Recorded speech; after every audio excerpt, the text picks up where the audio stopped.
आज की क्लास में हम गोल्डन रेज जो टेक्स्ट बुक है उसकी हम एक सेकंड पोएम पढ़ेंगे। पोएम है माई गुड राइट हैंड और ये पोएम लिखी है Charles Mackay. My good right hand by Charles Mackay. काफ़ी अच्छी कविता है, आपको जीवन के लिए बहुत बड़ा संदेश देती है और विशेष तौर से उन लोगों के लिए जो दूसरों के ऊपर जीना चाहते हैं, उनके लिए स्वयं पर जीने का संदेश देती है। सबसे जो प्रमुख इसका मूल भाव है वो मूल भाव है स्वावलंबी बनना। कवि ने यहाँ पर स्वावलंबी बनने को बहुत बड़ा, एक बहुत महत्वपूर्ण, सबसे प्रमुख कारण बताया है सफलता के लिए। अगर व्यक्ति स्वावलंबी है तो उसे जीवन में कभी शायद संकटों का सामना तो करना पड़ेगा, लेकिन वो संकटों से जल्दी ही मुक्त हो जाएगा। जो व्यक्ति दूसरे पर ही अपना जीवन व्यतीत करना चाहते हैं वो हमेशा किसी न किसी प्रकार के कष्ट पाते ही रहेंगे। आप पहले सीधा शब्दार्थ, अर्थ और भावार्थ देख लें। माई गुड राइट हैंड, हालांकि इसका दूसरा शाब्दिक अर्थ अलग है और भावार्थ है स्वावलंबी बनना। शाब्दिक अर्थ है माई गुड राइट हैंड, मेरा अच्छा दाहिना हाथ। और कहावत है दायां हाथ होना और बायां हाथ होना, यानी बायां हाथ होना कहते हैं बुरा साथी और दायां हाथ कहते हैं अच्छा साथी। हिंदी में दोनों कहावतें, मतलब बायां हाथ होना यानी बुरा व्यक्ति होना और दायां हाथ होना यानी अच्छा साथी।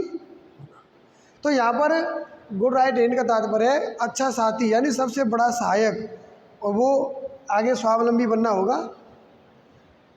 कहानी छोटी सी ली है उसने और छोटी सी कहानी के माध्यम से उस संदेश को दिया है। आई फेल इनटू ग्रीफ, आई फेल इनटू ग्रीफ, मैं संकट में पड़ गया। ग्रीफ कहते हैं संकट, यानी मैं संकट में पड़ गया। ग्रीफ मीन्स संकट। And began to complain, and began और शुरू किया, टू कंप्लेन यानी शिकायत करना। आई फेल इनटू ग्रीफ, मैं संकट में पड़ गया। And began to complain, began शुरू किया, कंप्लेन यानी शिकायत करना। यहाँ पर आप कह सकते हैं संकट में पड़ने के बाद चाहे भली मांगना हो, कुछ भी हो, बेटी, यानी मैं कष्ट में पड़ गया, संकट में पड़ गया, संघर्ष में आ गया, मैं गरीब हो गया, तमाम विपदाएं मेरे ऊपर आ गई और मैंने तमाम सहायता की मांग शुरू कर दी, लोगों से मांगना शुरू कर दिया, सहायता की मांग की, शिकायतें करना शुरू कर दिया, याचना करना शुरू कर दिया। इसके बाद I looked for a friend, look for phrasal verb है, तात्पर्य होता है तलाश करना, ढूंढना। I look for a friend, मैंने एक मित्र की तलाश की कि कोई शायद मित्र मिल जाए। बट लेकिन I sought him in vain, seek vain का मतलब होता है व्यर्थ हो जाना, तलाश का व्यर्थ हो जाना। सी के सेकंड फॉर्म में सॉट, लेकिन मेरी तलाश व्यर्थ रही। किसकी तलाश? हिम, उसकी, मेरी उस मित्र की तलाश व्यर्थ गई। मैंने एक अच्छे मित्र की तलाश की लेकिन मेरी उसकी मित्र की तलाश व्यर्थ गई।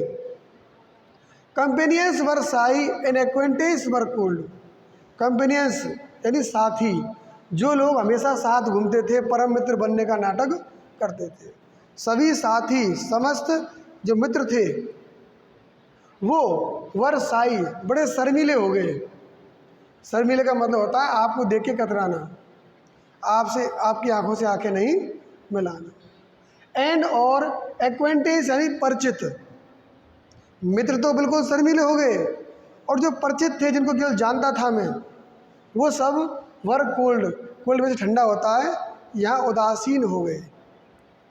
और जो परिचित लोग थे वो सब उदासीन हो गए, कोई सहायता के प्रति उत्सुकता नहीं। ठीक, अंतिम पंक्ति कही पहले स्टेंजा में उसने, they gave me good council, और आप पक्का मान लीजिए किसी भी विशेष परिस्थिति में आपको यही चीज़ मिलेगी। दे माने उन्होंने, उन सब ने, कंपेनियंस ने भी, उस फ्रेंड ने भी और एक्वेंटेंस ने भी, सब ने क्या दिया? गेव मी, मुझे प्रदान की, गुड काउंसिल, अच्छी सलाह। मजदूरी कर ले, मेहनत कर ले, ये कर ले, वो कर ले। उन्होंने मुझे बहुत शानदार सलाह दी, गुड काउंसिल, अच्छी सलाह दी। बट लेकिन ड्रेडेड दियर गोल्ड, ड्रेड कहते हैं डरना, बचना। दियर गोल्ड माने उनके सोना है, धन संपत्ति, सहायता राशि। लेकिन अपना धन देने से बच गए, अपना धन देने से डरते। केवल मुझे सलाह प्राप्त हुई, केवल सलाह प्राप्त हुई, धन के रूप में कुछ नहीं मिला। यानी मैं संकट में पड़ गया, मैंने शिकायत करना शुरू कर दिया। मैंने एक मित्र की तलाश की, लेकिन मेरे मित्र की तलाश व्यर्थ गई। समस्त साथी मित्र शर्मीले हो गए, उससे मुंह मोड़ लिया, मुंह फेर लिया, और परिचित लोग बिल्कुल उदासीन हो गए। उन्होंने केवल मुझे सही सलाह दी, लेकिन अपना वास्तविक सहयोग जो था, एक्चुअल जो भौतिक सहयोग था, वो बिल्कुल भी नहीं दिया। जब बिल्कुल भी सहयोग नहीं मिलता है, तब जाके आदमी उस अंतिम हथियार को अपनाता है, और वो होता है स्वावलंबी, अपना स्वयं का भरोसा करना। इसने भी ऐसा होने के बाद क्या किया? लेट देम गो, उन्हें जाने दो, उन्हें जाने। आई एक्सक्लेम्ड, मैंने भी व्यक्त कर दिया, घोषणा कर दी कि सब मित्रों को, साथियों को जाने दो, सब साथियों को, मित्रों को जाने दो। मैंने भी घोषणा कर दी कि सभी साथी मित्र जितने भी हैं जो सहायक नहीं हैं, उन सबको जाने दो, क्योंकि आई हैव अ फ्रेंड, मेरे पास मित्र है। एट माई साइड, मेरी बगल में, मेरी बगल में, मेरे पास मेरा मित्र है, मेरे पास, मेरी बगल में मेरा मित्र है। टू लिफ्ट मी, और वो मित्र कैसा है? लिफ्ट मी, मुझे उठाएगा। एड मी, मेरी सहायता करेगा। वाट एवर बिटायर्ड, वाट एवर कुछ भी, बिटायर्ड घटित हो जाए। मेरे पास ऐसा मित्र है, I have a friend at my side, मेरी बगल में ऐसा मित्र है। टू लिफ्ट मी, वो मुझे संकटों से उबारेगा, उठाएगा। एंड एड मी, मेरी सहायता करेगा, वास्तविक सहायता करेगा। वाट एवर बी टायर्ड, भले कुछ भी हो जाए। To trust to the world, to trust यानी विश्वास करना, भरोसा करना। टू द वर्ल्ड यानी दुनिया पर, दुनिया पर भरोसा करना, दुनिया पर भरोसा करना। इज है, क्या है? यहाँ एक मुहावरा काम में लिया है, idiom. To build on the sand, build on the sand यानी रेत पर किला बनाना, रेत का मकान बनाना। बिल्ड माने बनाना, और सैंड माने रेत पर। यहाँ पर जो दुनिया पर भरोसा करना है, वो बिल्कुल ऐसे समझो जैसे हमने रेत का मकान बनाया। रेत की दीवार कुछ सेकंड रुकती है, उसके बाद गिर जाती है। दुनिया पर भरोसा करोगे, कुछ समय आपका भरोसा रहेगा, उसके बाद भरोसा टूट जाएगा। अंतिम लाइन है इस दूसरे स्टेंजा की, आई विल ट्रस्ट, मैं विश्वास करूंगा, मैं विश्वास करूंगा। अब मेरा भरोसा दुनिया पर नहीं है, बल्कि मैं विश्वास करूंगा। बट इन हेवन, बट माने केवल, ओनली, इन हेवन, स्वर्ग में यानी ईश्वर में। मैं केवल ईश्वर में भरोसा करूंगा। और इन माई गुड राइट हैंड, और मेरे अच्छे दाएं हाथ यानी अपना स्वयं का कर्म, अपने स्वावलंबन पर मैं भरोसा करूंगा। उन्हें जाने दो, मैंने घोषणा कर दी। मेरी बगल में मेरे पास मित्र है, जो मुझे उठाएगा, जो मेरी सहायता करेगा, चाहे कुछ भी हो जाए। दुनिया पर भरोसा करना तो रेत की दीवार बनाने जैसा है। मैं भरोसा करूंगा केवल ईश्वर में और मेरे अच्छे दाएं हाथ में, या अपने स्वयं के स्वावलंबन में। ठीक, अब आप देखिए इसका अगला तीसरा और चौथा स्टेंजा। थर्ड और फोर्थ स्टेंजा में ये अपनी बात पूरी करेगा। यानी आप, इसने अब तक कहा कि मैं केवल अपने ईश्वर और गुड राइट हैंड, स्वावलंबन में ही भरोसा करूँ। इससे क्या हुआ, जैसे ही आदमी स्वावलंबी बनने का निर्णय कर लेता है, जैसे ही व्यक्ति स्वावलंबी बनने का निर्णय कर लेता है, तत्काल उसके अंदर हिम्मत जाग जाती है, साहस करने की हिम्मत वो करता है। उसी का परिणाम देखिए, माई करेज रिवाइव्ड, माई करेज रिवाइव्ड, करेज कहते हैं हिम्मत। जैसे ही उसने स्वावलंबी होने का निर्णय किया, तत्काल उसकी हिम्मत जाग गई। रिवाइव कहते हैं वैसे वापस आना। मेरी हिम्मत पुनः लौट आई, मेरा साहस पुनः लौट आया। इन माई फॉर्च्यून्स डिस्पाइट, फॉर्च्यून्स डिस्पाइट का मतलब दुर्भाग्य के होते हुए भी, डिस्पाइट माने होते हुए कि, फॉर्च्यून्स दुर्भाग्य के, इन माई मन मेरे, मेरे दुर्भाग्य के होते हुए भी, ठीक है। डिस्पाइट कहते हैं विरोधी, फॉर्च्यून कहते हैं भाग्य, तो इसका क्या हो गया, दुर्भाग्य, ठीक है। मेरे दुर्भाग्य, फॉर्च्यून कहते हैं भाग्य को, और डिस्पाइट कहते हैं विरोधी, भाग्य विरोधी क्या हुआ, दुर्भाग्य। मतलब मेरे दुर्भाग्य के होते हुए भी, मेरे बुरे दिन होते हुए भी मेरी हिम्मत पुनः लौट आई। And my hand was as strong, and my hand, hand माने हाथ, हाथ का मतलब कर्म करने की क्षमता, कर्म करने का विचार, कार्य करने की इच्छा शक्ति, वाज एज स्ट्रॉन्ग, उतनी ही मजबूत हो गई। मेरी कर्म करने की, हैंड माने शाब्दिक अर्थ हाथ है, यहाँ कर्म, मेरी कर्म करने की शक्ति क्या हो गई, उतनी मजबूत हो गई जितनी कि as my spirit was light. Spirit कहते हैं आत्मा को, यहाँ तात्पर्य मूड, मन, और लाइट कहते हैं वैसे उजाले को, हल्के को, यहाँ है प्रसन्न। जितना मेरा मन प्रसन्न था, जैसे ही मैंने स्वावलंबी होने का निर्णय किया, मेरी हिम्मत लौट आई दुर्भाग्य होते हुए भी, और मेरे कर्म करने की क्षमता उतनी मजबूत हो गई जितना प्रसन्न मेरा मन था, मेरा मन भी प्रसन्न हो गया और कर्म करने की क्षमता भी मजबूत हो गई। अब जब मन प्रसन्न हो और कर्म करने की क्षमता आदमी के अंदर हो, वो मजबूती के साथ कर्म करे, तो पक्की बात है सफलता मिलनी है। उसे सफलता मिली, और हुआ क्या, it raised me from sorrow. It माने इसने, इसने किसने, स्वावलंबन ने, मेरे कर्म करने वाले मजबूत इरादे ने, मेरी हिम्मत ने, मेरे कर्म ने, रेज्ड मी, मुझे उठा लिया, किससे, सॉरो, दुख से। इस मेहनत ने मुझे दुखों से बचा लिया। It saved me from pain, it saved, इसने मुझे बचा लिया, फ्रॉम पेन, दर्द से, इस हिम्मत ने मुझे दर्द से बचा लिया। It raised me from sorrow, इसने मुझे सॉरो से रेज कर लिया, इसने मुझे पेन से सेव कर लिया, मतलब दुख से बचा लिया, दुख से उठा लिया और दर्द से बचा लिया। इट फेड मी, इसने मुझे खिलाया, खाना उपलब्ध कराया, खान पान।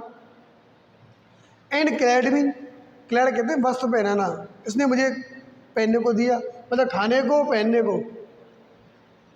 मूल बता सकता है, अगेन एंड अगेन, बार बार यानी हर बार।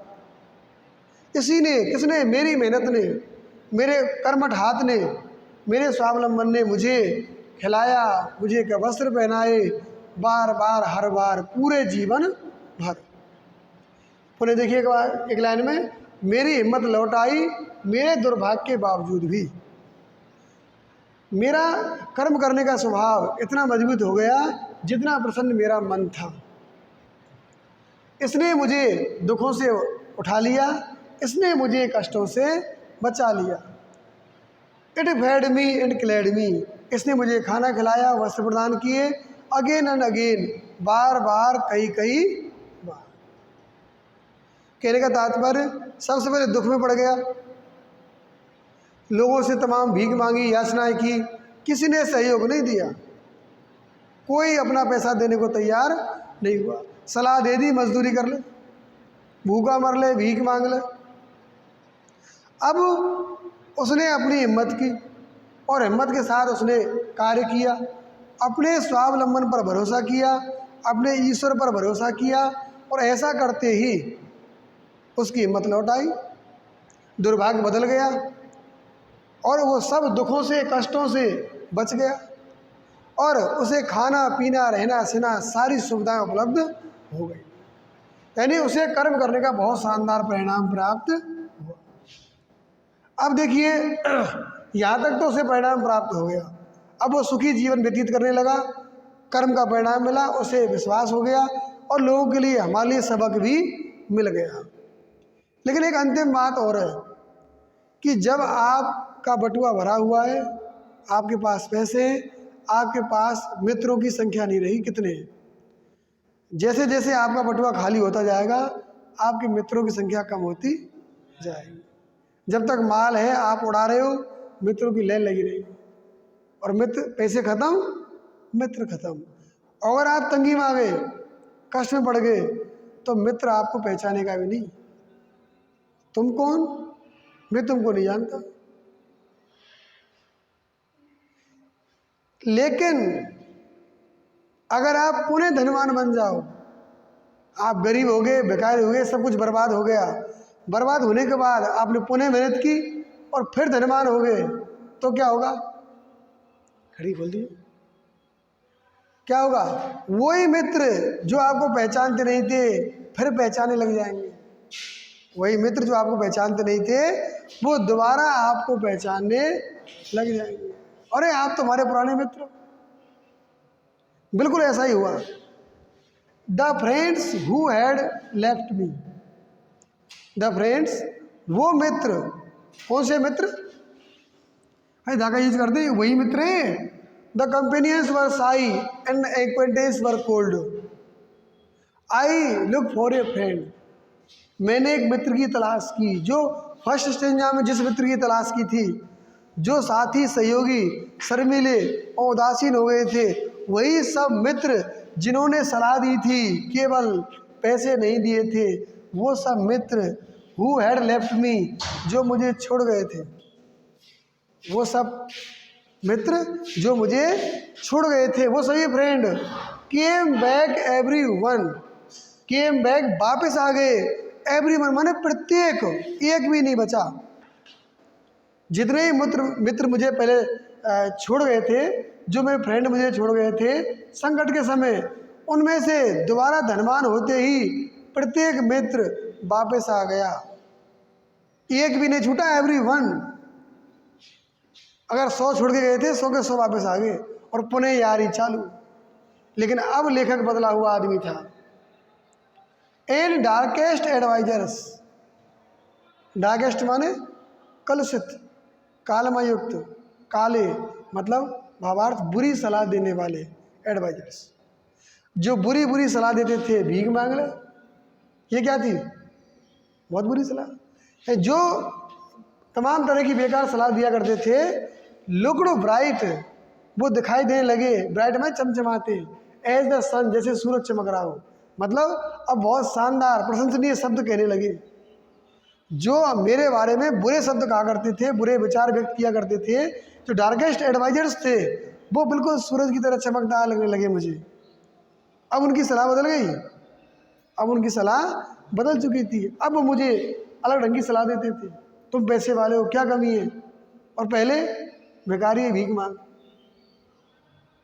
लेकिन I need them no more, I need them, मुझे आवश्यकता नहीं है, नो मोर, और अधिक, लेकिन मुझे उनकी और आवश्यकता नहीं है, देम माने उनकी, आई नीड माने मुझे आवश्यकता है, नो मोर माने अधिक नहीं, देम उनकी, लेकिन मुझे उनकी और अधिक आवश्यकता नहीं। क्यों नहीं है, जब परिस्थिति खराब थी तब वो साथ नहीं आए, तो अब ऐसे मित्रों का क्या लाभ, और मुझे उनकी आवश्यकता नहीं है। As they all understand, as मान जैसे कि, दे माने वे सब भी, ऑल माने सब, दे ऑल वे सब, अंडरस्टैंड जानते हैं, समझते हैं, अब वे सब भी इस बात को समझते हैं, जानते हैं कि मुझे अब उनकी और आवश्यकता नहीं है। भाई जो मित्र उसे छोड़ गए थे सब वापस आ गए। वही बुरी सलाह देने वाले कल से चेहरे वाले लोग चमचमाते दिखाई देने लगे। अब मुझे उनकी और आवश्यकता नहीं है, इस बात को वो भी जानते हैं, क्योंकि उन्होंने समय पर सहायता नहीं की थी। आई थैंक दी, मुझे किसकी आवश्यकता है? मैं धन्यवाद दूंगा। आई थैंक दी, मैं तुम्हें धन्यवाद देता हूँ। आई ट्रस्ट दी, मैं तुम में भरोसा करता हूँ। मैं तुमको धन्यवाद देता हूँ, मैं तुम में भरोसा करता हूँ। माई गुड राइट हैंड, मेरे अच्छे दाएं हाथ, मेरे स्वावलंबीपन, मेरे स्वावलंबन, मेरी मेहनत, कठोर परिश्रम, मैं तुम पर ही भरोसा करता हूँ। अगर आप पूरी पोएम को एक बार देखें तो सारांश के रूप में आप ये कह सकते हैं कि आदमी अगर स्वावलंबी बन जाए तो लोग उसके पास आएंगे, उससे किसी के पास जाने की आवश्यकता नहीं पड़ेगी। इस पूरी पोएम में 4 स्टेंजा हैं, चारों स्टेंजा अलग अलग हैं। वैसे आपकी 10th क्लास के सिलेबस में 4 पोएम हैं और चारों पोएम के कवि और कविता का नाम आपको याद होना चाहिए। जब ये एग्जाम्पल व्याख्या के लिए आएगा, ध्यान दें, तो चारों पोएम का जो स्ट्रक्चर है वो बिल्कुल अलग है। आप बिना ज़्यादा प्रयास किए लाइन देखते ही पहचान लोगे कि कौन सी कविता है। तो ये आप खूब देख रहे हैं, इससे पहली कविता कौन सी थी, उसमें हर वक्त लाइन में रिस्क आ रहा था बार बार। ये लाइन है, इसकी लंबी लंबी लाइन है, 4 लाइन का स्टेंजा है इसका, तो ये भी कोई दिक्कत नहीं है। आगे लोटस है और एलिजी है, वो भी अलग है, तो पहचाने कोई दिक्कत आएगी नहीं। व्याख्या में आपको ऐसे पंक्तियाँ आएंगी, पहचाननी पड़ेंगी। तो चारों कविताओं के और कवियों के नाम भी याद कर लें। पहली कविता कौन सी थी? रिस्क, उसका कवि कौन था? Janet Rand. दूसरी कविता है माई गुड राइट हैंड, इसका कवि कौन है? चार्ल्स मैकी। तीसरी पोएम है द लोटस, उसका कवि कौन है? तोरू दत्त। चौथी पोएम कौन सी है? An elegy on the death of a mad dog, उसका पोएट कौन है? Oliver Goldsmith. ठीक है, ये चारों आप याद कर लेंगे तो आपको जो रेफरेंस है उसमें कोई परेशानी नहीं आएगी। कल इसकी व्याख्या पढ़ेंगे। ओके।